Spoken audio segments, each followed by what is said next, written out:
Hey, welcome back. How are you, buddy? I'm really well. I had my first full week of teaching at Indiana University as a professor. They're all calling me professor. It's so funny. I love that. Tom and Dee. Two middle-aged idiots. But it went really well, and of course, this will already happen probably by the time this episode comes out. But playing for the national championship on Monday, so I mean, it's just crazy in Bloomington.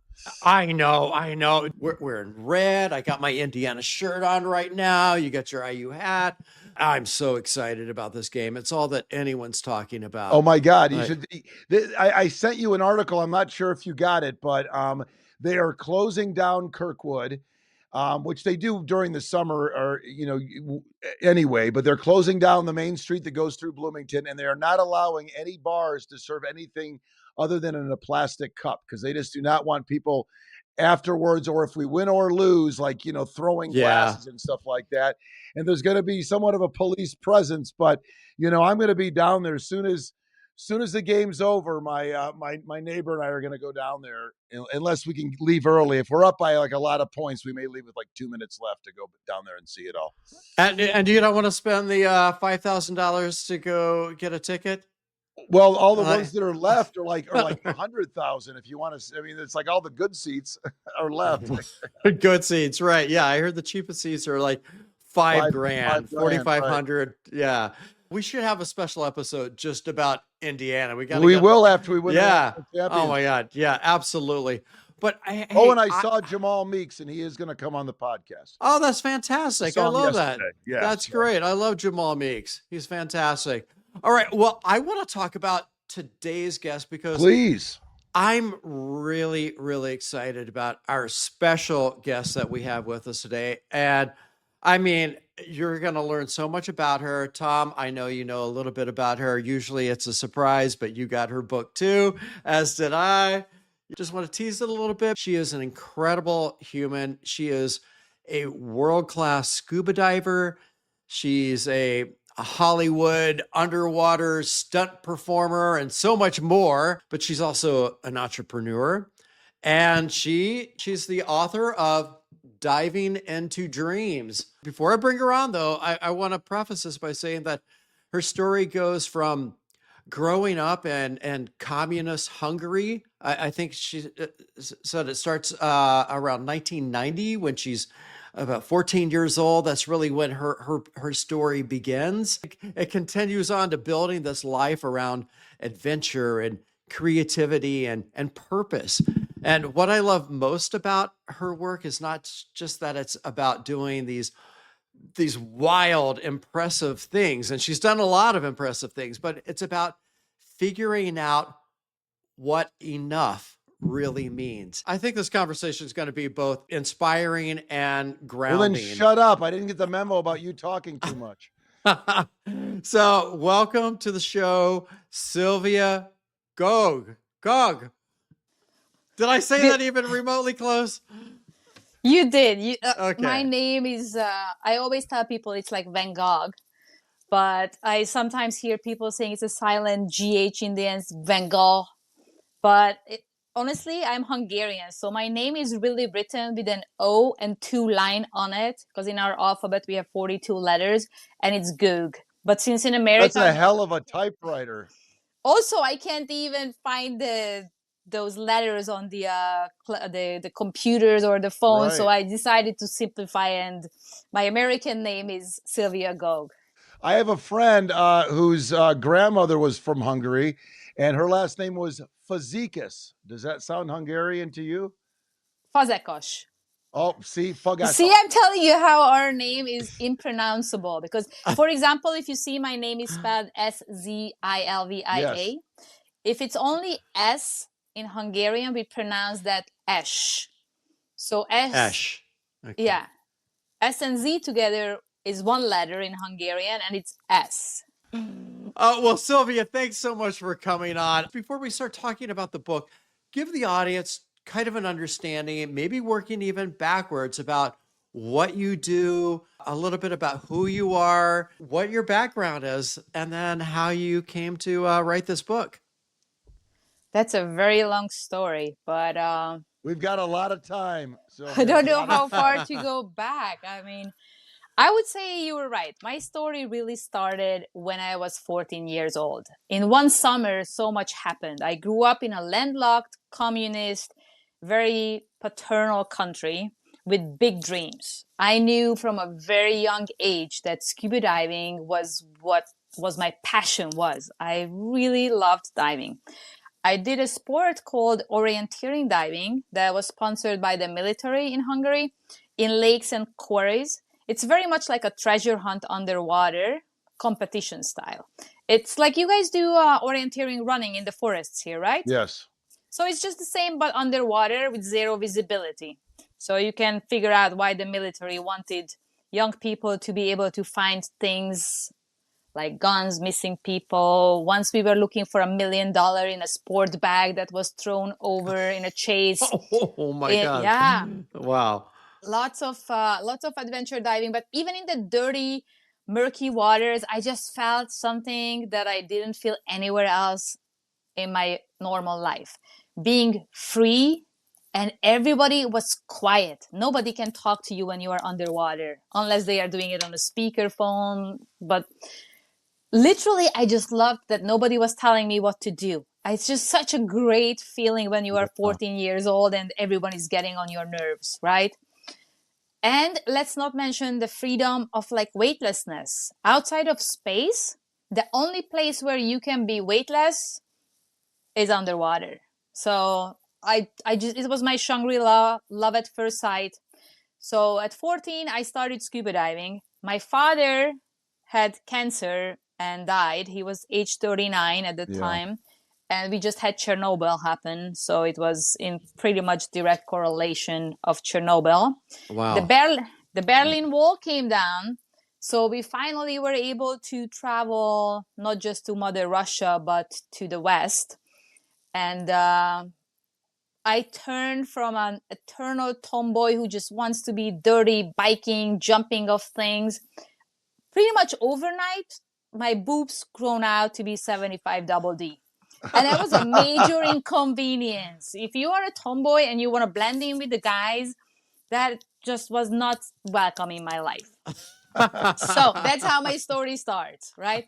So ever since I was young, I knew I was going to be a scuba diver. But growing up in Hungary, I was told that's not what girls do. You know, I have to have a college education, a husband, a career, a house payment, and Children, none of these. the whole nine yards. Yes. Yep. None of these sound appealing to me whatsoever. So I took an opportunity. One of my friends actually got a job in the Mediterranean as a chef, and he invited all his closest friends to come and get a waitress job. But to me, that was just absolute freedom, spending an entire summer. At this time, I'm already like end of high school, early college years. And I'm like, yes, what can go wrong? I go to the Mediterranean, do waitressing, be in the ocean finally, and gonna have the most amazing summer. And this job took me like a couple minutes walk from our house. And every day I walked by a dive center that I looked in, I peeked in. I wanted to go scuba diving, but I come from a lower middle class family with like really zero exposable income. So I didn't have the money to go scuba diving. And after a week or two, it just grew stronger and stronger in me that I want to go scuba diving. So I mustered up the courage. I walked into the dive center and I asked the owner if they have offering internships. And she was like, what is an internship? I'm like, I'm going to wash the peed in wetsuits, sweep the floor, fill the tanks. In exchange for you let me go scuba diving. She looked me up and down and she said, you know, I've never done it, but why not? Give it a try. Wow, that's so cool. So I didn't speak English at the time. I mean, like, very, very broken. You know, when So you what watch were you those speaking movies, to her? What were you? What country? that's what I'm going to say. I'm Hungarian. So Yeah, but my what English. country were you in there? It's Malta. Malta in the Mediterranean Sea.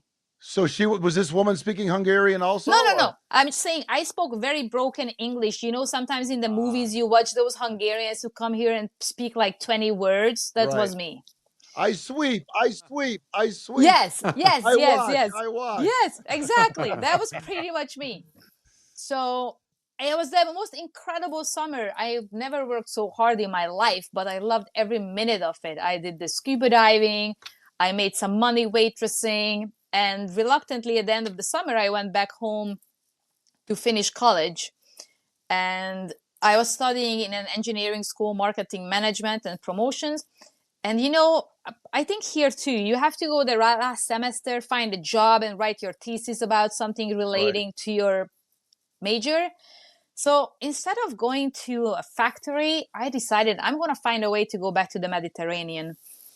And I decided to write my thesis on financial planning for seasonable markets, which scuba diving is very seasonable.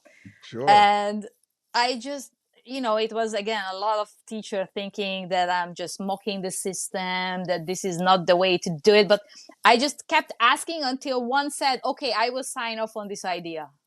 So I got to go back to the Mediterranean, spend another 6 months perfecting my English, at the same time writing my thesis and undergoing my dive master and instructor training. And because I'm a super hard worker, they invited me back to work for them as soon as I graduated from college. And I went back. And after that, it was always meant to be, all right, I'm just going to do a summer here. Then I go back to Hungary and get the career, the husband, the kids, the house thing. But then, I met a guy from England and it was love at first sight. So I moved to England. Well, it was all great until it turns out that he had 6 children from 4 different women he forgot to mention before I Wow. moved to England. Oh, no. Right. Yeah, And I right? tell people that I have 2 cats and they get scared, It's like, Right? All right. Then I was like, okay, maybe it's time to go back to Hungary. But I'm like, I can't go back and listen to the I told you so's. right. I need to go home on a win. So I decided I'm going to go somewhere warm and spend another couple months before I head home. And also, Hungary had the winter starting, and I'm not a big fan of cold and winter and dark days. So I spent the globe in the office, and my fingers stopped on Thailand. I bought a one-way ticket to Thailand, landed in Bangkok. I fell in love with Asia, the food, the massages, the culture, the Buddhism. But I wanted to be close to the ocean, so I started heading down south. And as soon as I got to Phuket, if you have ever been there before, it's a party town. It's not a tranquil dive oasis. I decided I'm going to hop on a boat and go to the first island. Have you guys seen the movie with Leonardo DiCaprio, The Beach? No, that's the island where I live. Yeah, yeah. Oh, right. wow. I Yeah. ended up on that island before it became touristy. It was about 30 years ago now. Only one hotel at the time on the island with hot water. We all lived in little huts, like little shacks with cold water, with the drop toilets. We only had on the island a couple of things that you could do. You could do scuba diving, beach volleyball, Thai massage, amazing Thai food with pirated movies, drink and dance, and one internet cafe. If you really wanted to send an email and stay in the loop, you could do that.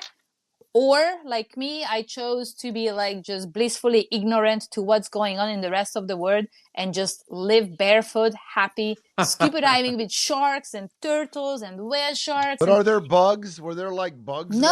No. I Okay, mean, because there's of living in a course. little shack or a hut, all I can think Yeah. about is, oh gosh, where's my Orkin man when I need him? I mean, a little bit. There's the dengue fever and the malaria. But that's why you get in the thing. water. You get in the water. Exactly. That's why you get in the water. You don't have to worry about bugs. It's just sharks. And Yeah. the Exactly. wind blows the bugs away. I mean, honestly, I don't worry too much about the bugs. So yes, I lived on Thailand for 2 years, which I loved. I really, really felt I found paradise. I was 25 years old, burning the candle on both ends, living it large, meeting always super nice people with new stories. And what was super exciting at first, by year 2, it became very draining emotionally to meet new people, get to like them, then they go away. Then you Right. meet new people, you Yeah, get to like right. them, then they go away. And also, honestly, after 2 years, I kind of had enough of the chicken fried rice and the pad thai, and I was craving more like a sandwich. I figured, okay, after 2 years in Thailand, I need to figure out where I'm going to go next. And to do that, I was going to visit my cousin who lives in Florida. And she's my favorite cousin, a little bit older than me. We are both girls, very outdoorsy, earthy, Pachamama vibes. So I'm like, I'm going to go for 2 weeks to Florida and hang out with her. But this was right when 9/11 happened. Oh. And out of Bangkok, I couldn't find a flight to Florida for about 2-3 months. I'm like, I'm not staying in Bangkok for 3 months. That's Where can I- one night in Bangkok is Yeah, enough. exactly. Yeah, One night There's in a Bangkok. song about it. Oh yeah, I love Bangkok and the vibes there, but 3 months, no. So I'm like, if I just fly anywhere in America, I'm sure it's gonna be easier to find a local flight once I'm in. So I called up one of my old students and said, Aaron, you remember you promised if I ever come to America, you have a couch to stay on? And he's like, yeah. Well, I'm coming tomorrow. And he's like, sure, come. That's Which awesome. airport are you coming? I'm like, it says SFO. And he's like, Szilvia, I live in Burbank. Do you know how far Burbank is from San Francisco? I'm like, sure, it looks this far on the map. It's not that far, right? Just Right. an And he's inch like, away. no. Right. Just a 6-hour drive. Yeah, so I ended up coming to Los Angeles. And believe it or not, I was shocked because I expected America to be the Jerry Springer show on a bigger stage. Right. And it wasn't, at least not in California. It really had the palm trees, the vibe, the artistry, the cultural blending that I love. And I fell in love with California, and I didn't think I would, but I did. And I said, if fate wants me to stay here, I will get a job at the first place where I ask for one. And back in the day, it was the Yellow Pages, not like Googling the nearest dive shop. So I opened up the Yellow Pages. The first dive shop was called Aqua Adventures in Burbank.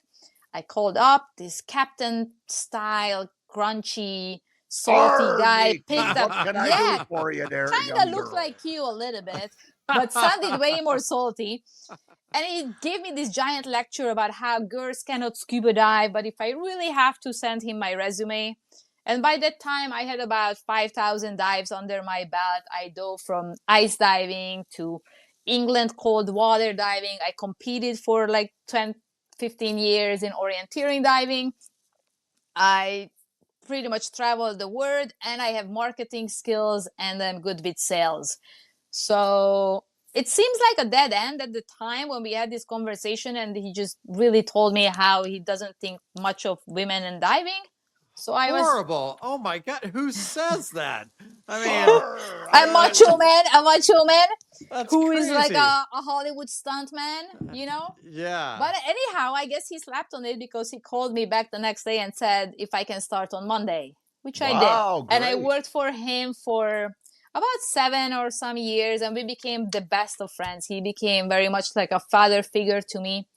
And this dive shop happened to be right next to ABC, NBC, Nickelodeon, Disney, so right in the heart of Hollywood, where we had a lot of actors, directors, stunt coordinators come for training, equipment. And it was only a matter of time before I got into stunts, because it's not that many women who is the average leading actress size and can do precision diving, ice diving, dry suit diving. And So in I other got words, lucky. so if you're watching a movie and someone gets pushed into an icy river, they'll have you be the one who's pushed in, and then you'll have to swim out, and it looks like it's the actress swimming out, kind of things like that. It's exactly like that, but more like piranhas eating me in underwater caves, or I double Drew Barrymore to save the stuck under the ice whales up in Alaska. So it's a grandeur things, but basically yes, everything that's a little bit dangerous and the actresses can get hurt, they usually have stunt performers do it at least a couple of times. They also ask the actors, actresses to do the same for close-up shots, and then they kind of blend it together to look really cool when they are doing it on screen. That is so Right. cool. Now, aren't you? Haven't you worked on the Avatar films? I did. On Avatar, I didn't do stunts. On Avatar, I did water safety. So when I work on movies, my two specialties, one is doing stunts for scuba diving or any water related stuff, and the other one is water safety. And water safety is basically anytime somebody is in the water, my job is to make sure they are alive. So during Avatar, whether it was Kate Winslet, Sigourney Weaver, or James Cameron in the water, or the grips, or the special effects, or the vacuuming of the pool, anytime somebody was in the water, my job was to keep them alive. So you're kind of like a lifeguard on set. Yes, exactly. I like that. Yeah, actually, I have a lifeguard license to have all the credentials. We all have set experience here.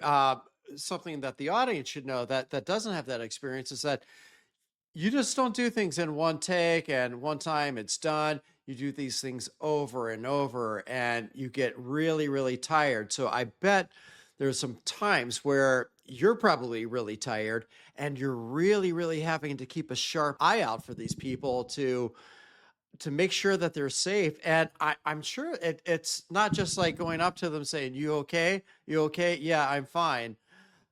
What do you have to do to make sure that they're truly safe? Oh, it's a great question. Honestly, my job is like, imagine a mom who has a toddler who just started walking and they start to have to think, what can go wrong? What can they grab? What can they trip on? What can they fall over? What can they break their head on? When I'm in the water, for example, on Avatar, we had a 650,000 gallon tank with glass windows. Then we did a lot of these chase scenes with underwater scooters, as well as in Florida and Miami. You see those people who have this jet elevator who there's like the water shoots them super high. We had those underwater chasing each other. What can go wrong, right? In a glass pool with 20 people in the water with obstacles. Oh, I mean, my job is to think about everything that can go wrong. I constantly scan the water. And often we have 20 people in the water between the camera guys, the actors, the stunts, and it's the hard grips. to shut things down when people can't hear so quickly, too. Oh, exactly. And basically, I have to scan the water back and forth. Who is looking tired, especially when everything is on breath hold. With Avatar, it all started like scuba diving. We're going to be a lot of the stuff on scuba diving equipment, basically breathing underwater with our tanks leisurely and just watch the actors doing the breath hold.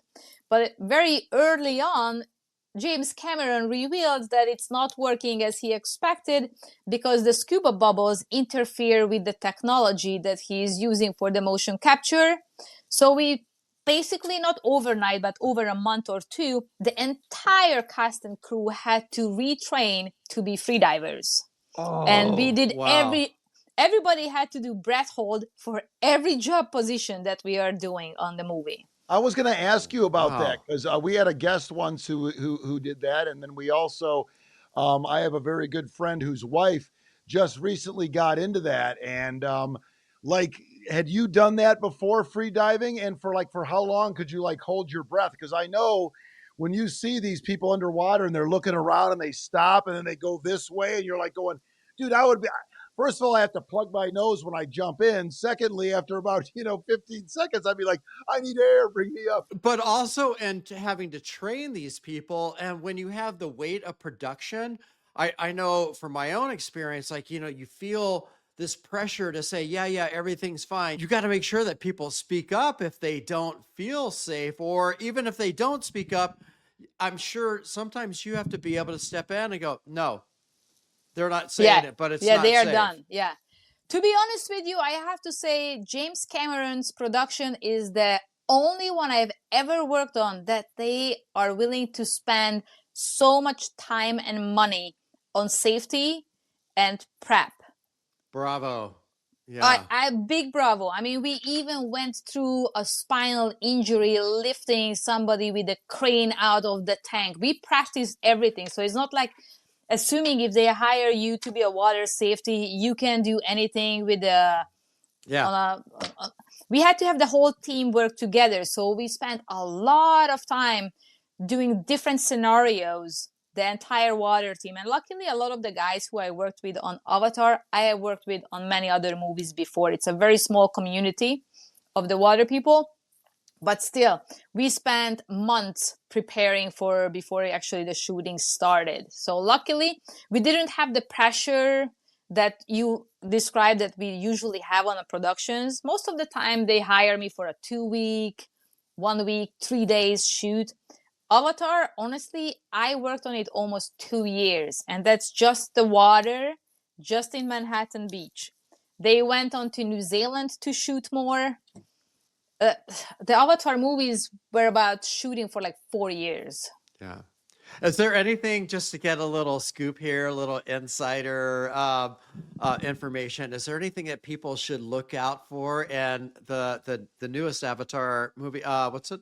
Fire and Ash. Fire and Ash. Yeah. Is there anything? Is it like certain scenes that people should look out for? That, hey, this is, just a little like inside scoop here. Since you guys really like movie stuff, I Yeah. highly recommend you guys to watch the documentary called Fire and Water. That's a behind the scenes of us making everything look really cool underwater, and it shows you Ooh. how we do these underwater chases, the shipwrecks, and this, that, and the other. It's really informative, and it makes you watch the entire movie differently. What I want to tell you that a lot of people don't think that it's true. Everything that you see, every action, the kids jumping over, Right, none of chasing it's each other, AI stuff. none of it is AI. Right. None of it is computer generated. Every action we have done, not once, twice, maybe 10 times, a million times. And then they just put the colors and the mask on them. But a human person did every action that you see in That is Avatar. awesome. And to me, I've that's heard really James cool. Cameron talk about that too, and making Yes. sure that everybody had that Knows point that, yeah, that that it it's is not not AI But you didn't generated. answer my question, which Yeah. is like, how much free diving have you done? Oh, yes. Going back to that. Right, Yes. right. So basically, I've been a scuba instructor professionally for almost 30 years. And I always thought that freediving is kind of like glorified snorkeling. I've Right. done a bunch of like breath hold during stunts and stuff, but I didn't really thought much of it. And Kirk Crack, who is a performance freediving internationals instructor who trained Kate Winslet, Sigourney Weaver, I mean the entire cast, he trained us as well. And he really made me love freediving almost more than scuba diving. I can hold my breath for about 4.5 minutes now. How is that possible? Wow. I know, I right? can't even hold my breath long enough to get out of the room when Darren burps. I mean, I don't understand. Kate Winslet can hold her breath for about 7 minutes. I believe What? she Oh my she God. broke Tom Cruise's record. Tom Cruise was the leading actor holding his breath for the longest time, who was also trained by Kirk Crack. So the both Yeah. of them are It's Kirk's like students. Navy SEAL to, Yeah, even Sigourney. I have to be honest with you. Sigourney Weaver is my personal favorite to work with on Avatar. She's just the most gracious, graceful human being who even knows the name of the guy who's sweeping the floor and getting the trash. She's Oh, kind, I love that. polite to everybody. She's smiling. She puts 100% into everything she does. Always on time, always listening to directions.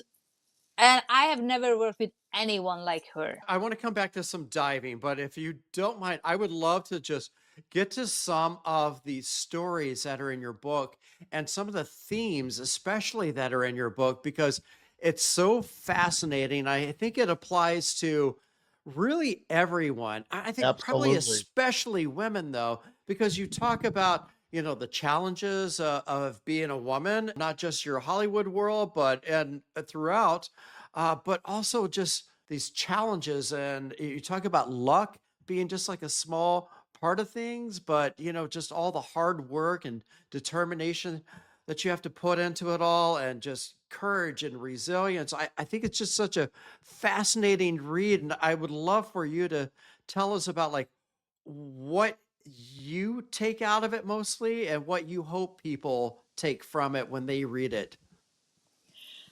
Well, the whole message of my book is really dream big, work hard, and never give up. We live in a world where so many people become instant sensation on YouTube or TikTok, but that's not reality. I mean, honestly, I come from a family where we had no money. I had self-esteem issues and behind the Iron Curtain communist country. So I feel that if I could do it, everybody else can do it. But I put so much work in it. I worked every weekend while my friends were out partying or hanging out or going on vacations. I think the most important thing of my story is to find what you are passionate about, and you can make a living of it. But if it was easy, everybody would be doing it. So my message is to find what you love and work for it. And then you can live the life that really is truly fulfilling. And you don't feel like what you're doing is work. I mean, it's still work, but it doesn't feel like a 9-to-5 cubicle work. Also, like when you talk about how what is too much and what isn't enough, you know, I mean, I think that's something that everyone can relate to. I mean, you look at people who are so consumed with money and so consumed with, you know, success, or consumed with their name being, you know, a household name. Once or I whatever. get this, I'll be happy. And then that goalpost always Always moves forward moves. and forward. Exactly. If you Yeah. read my story, if you read my story, which I assume you did, you feel that going through the entire book. Like, okay, if I can get out of Hungary and live somewhere where there are palm trees, I will be happy. That's Then I'll all be I ever happy. wanted. Right. You know, I'm there. Right. Then Right. I'm in the Mediterranean. Okay. All right. So I think if I become a course director, which is like the teacher's trainer, that's like the pinnacle of becoming like scuba professional. Once I become a course director, then I really have it all, and I'm gonna be the happiest person on the planet, right? Yeah. Then I get there, I become the youngest female course director in the world, the first Hungarian woman achieving that, and then I have this paper in my hand, and I feel empty, Unfulfilled. Yeah. Like, unfulfilled, yeah. almost empty, almost lethargic. I'm like, this is what I wanted for years. Okay, if I'm gonna get into stunts and I'm gonna be in Hollywood, that's what I really want. Then I'm gonna be happy, because Right. that's it. If you are in Hollywood, you made it. I'm gonna be so happy. You know, I got into stunts. I worked on 27 Hollywood productions, from movies, TV shows, traveled the world with it. And you guys know, you worked in the business. It's not as glamorous as people want to think, Far from right? it. Far When from people it. ask me about working on movies like Avatar, they want me to be like, oh, so amazing. They don't want to hear how many ear infections I've got, how I Right. spent 12, 14 Right. hours in the water without getting out of the water for a break with 20 people. So you imagine how much pee is in that water and chlorine. Anyhow, so Hollywood is it's a guys club for one, and Yeah. it's very much like a Unfortunately. family. You know, if you are related to the right person, or you kiss ass to the right person, then you get the jobs. And I'm not an ass kisser, so I work when they call me. I don't hustle. Anyhow, so I spent my entire life always chasing the next extreme or the next adventure and the next credits I can put on my IMDb, until at age 39, the same age when my father died of cancer, my cousin died of cancer at age 39, and here I am, 39 years old, diagnosed with breast cancer. Oh And I my just God. got married, and I just had a son with my Oh husband. my God. Finally, you know, I finally have it all. I finally settled down, bought a house, had the kid, had the loving husband who is also adventurous. And then I have breast cancer. And a really good friend of mine, I gotta say. Like, I love your husband. He speaks Hilaire. very highly of Yeah. you and the times that you guys We'll spent come back together. to Hilaire in just a few minutes. Yes. But sorry, continue. So yeah, and I'm like, what the? How? I eat healthy. I eat Yeah. organic. I exercise a lot. I teach scuba diving for a living and make jewelry from gemstones and silver. I have a very stress-free life. How do I get cancer? Right. But it turns out it was genetic from my father's Yeah. side, which I didn't know, that you can have BRCA2 breast cancer through your father's side, but apparently you can. Mhm. So I decided I'm not going to try what my mother did, who also died of cancer. She tried the grape therapy, the crystal bath, the healing over the phone with the Brazilian guru. I went to the oncologist and I followed the protocol. That was pretty drastic. I had to have a double mastectomy, taking both my breasts off. I had to have a total hysterectomy, taking my womb out, never have to have another children ever again, and the chemotherapy, losing all my hair. So I decided that the person I am, I'm always very authentic. I'm the whatever is in my mind, I say it. I don't filter things. So I figured with cancer, I'm gonna do the same thing. I'm not gonna wear a wig or not gonna pretend everything is okay. I was scared, I was terrified, I was frustrated, but I put my mind to survive this, get well, and see my kid grow up and have more adventures with my husband and my friends and go scuba diving The more. important things. Exactly. You know, why life is worth living, right? And that So probably inspired you to write this book. I mean, no, as bad as something like cancer is, it probably was somewhat of a wake up call inside of you to say, hey, you know, these are the things that are really worth living for. It's not about glamour. It's not 100%. about money. It's about my child. It's about my husband. It's about my in this moment right now, those Exactly. Buddhist thoughts that you learned when you were in Thailand, Yes, 100%. Having cancer at age 39 was my wake up call that I have enough. I have everything I've ever wanted. Okay. I live in a place where there are palm trees, summer all year round. I have a loving husband, an awesome kid. Everybody is healthy. That's kind of when I started slowing down, and instead of thinking about what's next, what else can I achieve? Where else I haven't been, the Arctic diving, Antarctica, just be in our garden, enjoy looking at the hummingbirds, the strawberries that are growing in my garden. Just be present in the moment without wanting more. And that is so powerful feeling when you feel so happy in your own skin and you don't feel like, okay, I just need one more this or a little bit less wrinkle and a little bit more money. If I hear you right too, it sounds like that realization that well, first you're going, I want more, I'm moving that goalpost forward about what you're achieving, and then you get cancer, and then you feel like, oh wow, all this could go away.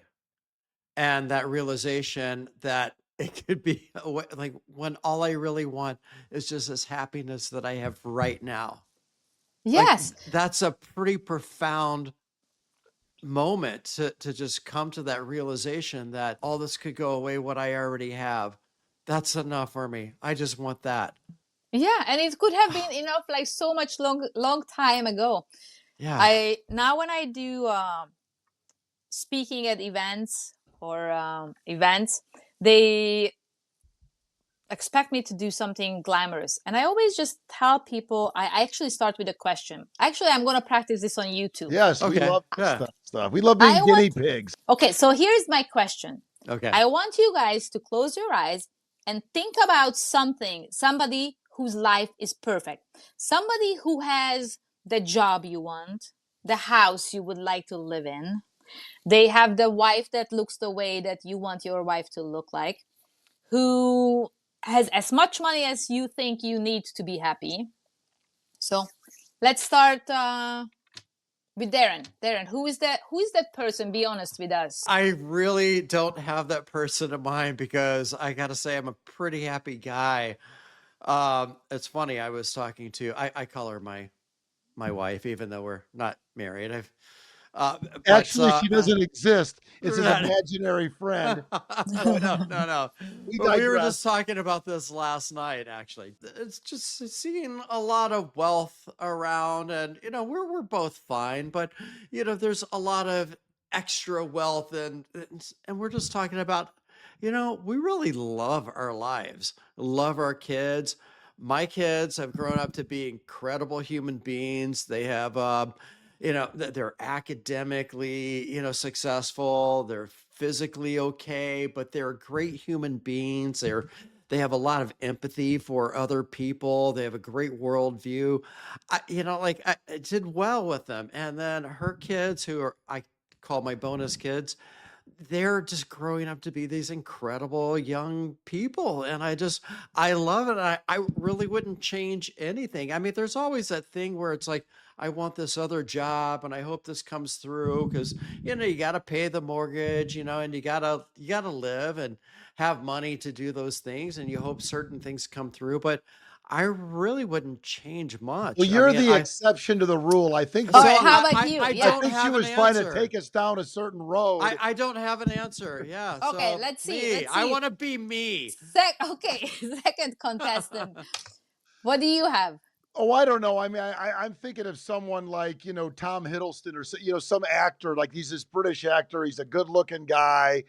I mean, he's able to have, I'm sure travel wherever he wants to go, a beautiful wife, a career. I mean, I look at someone who's like an actor like that and I say, I bet that's a pretty good life. So we'll just stay there for the example, though I will say, I've never I been thought you married. wanted to be me. So, Well, okay. Darren, no, I will say though, since I've made this move from Denver to Indiana and teaching and my house and I'm the happiest I can remember being. And, but yeah, I looking at someone who's famous, I would probably say, someone like Tom Hiddleston or someone, some Hollywood actor that's, cool. Yeah, Darren wins. Because honestly, this is where I am in life. This is to me when you don't feel like you need more, and it's so hard. We live in a world where it's easy to feel less than. You feel like you're not pretty enough, you're not rich enough, you're not young enough, you don't live where you want to live. But when you get to that place in your life where you feel like, oh my God, I have a pretty good life. I am lucky. I have a loving family. I'm healthy. Nobody's dying around me. We are not living in a war zone. Right.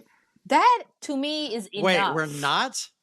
I mean, at Are least you not sure in a about that? direct, Right. not in a Okay. Live direct from war Minneapolis. zone, Let's okay? go to Darren. And by the way, you just have the most beautiful family too. I love seeing all that you guys do, all the posts. You travel the world. You guys are on your bikes. You're in the water all the time. It's just pretty amazing. But going back, aside just from travel, I understand not everybody can afford to travel. But the other thing I have been doing is volunteering in our backyard, Los Angeles, downtown, like the Watts area where Yeah, really right. the disadvantaged kids live. So you don't need to travel super far to see how else people live also. Yeah, true. I've been working with this foundation called A Chance for Children that was founded by the Baywatch creator, Greg Bonin, and his wife, Tay Collins. And what happened, Greg Bonin is really a lifeguard in Malibu, and he pulled out 2 inner city kids from the riptides once who almost drowned. And that's when he realized that right here in Los Angeles, 20 minutes from where we live, are kids who live in California, never seen the ocean, can't swim. So he started teaching these kids swimming, taking them fishing, and I started taking them scuba diving 20 plus years ago in a pool environment.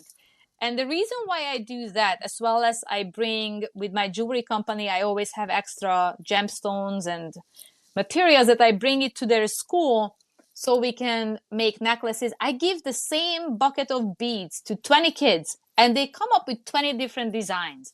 It's amazing. And it's a great opportunity to talk with these kids and build their confidence and show them that you can make a living really of anything that you're passionate about.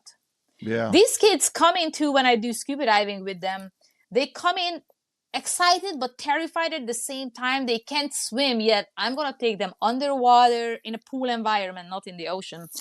So they are quite hesitant, but the first breath that they do underwater, they have the biggest smile on their face when they experience being weightless, playing underwater, breathing underwater, something that they didn't fathom that they can do. Right. And that's such a great opportunity to talk with them and say, you can do anything that you put your mind to. We all do hard things in our lives, but And it gives you the satisfaction. oh my God, it's my It- favorite thing. exactly. You I probably get love more. doing You that. probably get as much, if not more, out of it than they do.